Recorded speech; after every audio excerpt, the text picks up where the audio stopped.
वृंदावन रणभूमि इस समय हमारी संसद बन चुकी है। कल प्रधानमंत्री नरेंद्र मोदी लोकसभा में राष्ट्रपति के अभिभाषण का जवाब दे ही नहीं सके और इस मुद्दे पर स्पीकर ओम बिरला ने एक बड़ा बयान दिया है और उनके बयान के बाद सियासत अब गर्मा गई है। स्पीकर ओम बिरला ने कहा कि प्रधानमंत्री के साथ अप्रत्याशित घटना घट सकती थी और इसीलिए उन्होंने ही कल प्रधानमंत्री से सदन में न आने का आग्रह किया। ओम बिरला ने कहा कि महिला सांसद अचानक प्रधानमंत्री की सीट की ओर आगे बढ़ी। उन्होंने इस घटना को संसदीय इतिहास का काला धब्बा करार दिया है। क्या कहा स्पीकर ओम बिरला ने, हम आपको सबसे पहले वो सुनवाते हैं। हम साथ ही आपको वो तस्वीरें भी दिखा रहे हैं जिस तरह विपक्ष की महिला सांसद एक बैनर लेकर प्रधानमंत्री की कुर्सी की दिशा में आगे बढ़ी और उन्हें घेरा। बीजेपी ने कहा यह प्रधानमंत्री को घेरने की कोशिश थी या हमले की कोशिश थी। आप सुनिए स्पीकर ओम बिरला ने क्या कहा। पे बैठे थे उनके मुझे बड़े दुख के साथ सभा को सूचित करना है कि कल इस सम्मानीय सदन के कुछ सदस्यों ने लोकसभा चैम्बर में जिस प्रकार का व्यवहार किया, ऐसे दृश्यों का सृजन किया, वो लोकसभा की शुरुआत से लेकर आज तक कभी नहीं हुई। हमारे संसदीय प्रणाली में सदन के सभापति का गरिमा में स्थान हमारे संविधान में ही सर्जित किया है।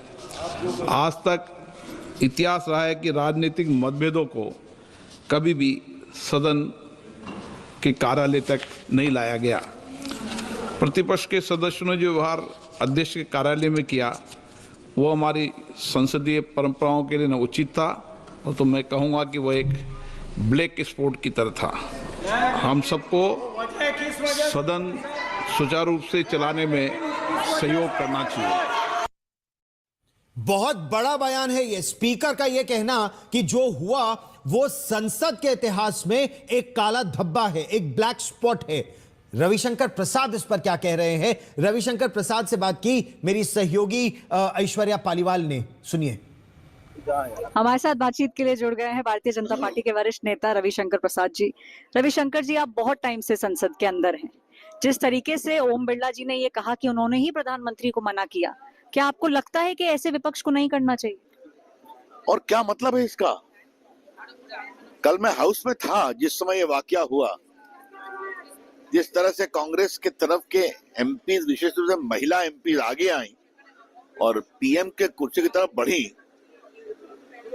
तब तो फिर संघर्ष की नौबत थी ना।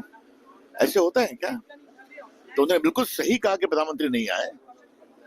देखिए, बड़ा सवाल यह है कि स्पीकर साहब ने एक और जो बड़ी बात कही कि आजादी के बाद से ये स्तर सदन का कभी नहीं रहा कि स्पीकर के चेंबर में इस तरह से हुड़दंगाई की जाए। स्पीकर साहब का चेंबर पार्ट होता है सदन का और वहां जो इन्होंने हुड़दंगाई किया, मैं ओम बिरला जी को वर्षों से जानता हूं, उनके चेहरे की पीड़ा में देख रहा था। विपक्ष का कहना है कि क्योंकि leader of opposition Rahul Gandhi को बोलने नहीं दिया जा रहा, इसलिए वो आक्रामक हो रहे हैं।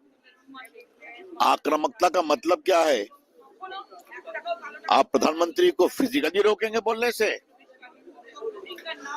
सदन को दंगल का अखाड़ा बनाएंगे? ये कौन सी भाषा है विपक्ष की? गरिमा में रहिए। अपनी बात कही, हम अपनी बात कही, लेकिन हम नियम कानून कुछ नहीं मानेंगे। हमें राहुल गांधी जो मन में आएगा बोलेंगे और किसी को देशद्रोही भी कहेंगे, तो इसका क्या जवाब है? कोई सलाह आपको विपक्ष के लिए देना चाहेंगे? विपक्ष को कोई सलाह? मुझे विपक्ष को सलाह नहीं देनी है। मैं उम्मीद करूंगा कि कांग्रेस के वरिष्ठ लोग उनको सलाह देंगे। विपक्ष की बात कहाँ सुनते हैं वो। धन्यवाद। कांग्रेस के वरिष्ठ लोग जो है कहीं ना कहीं आप कांग्रेस पार्टी को सलाह देंगे और इस तरीके से जिस तरीके की इस समय यहाँ पे कोशिश की जा रही है विपक्ष द्वारा, उसको जल्द से जल्द बंद करने की आवश्यकता अब है।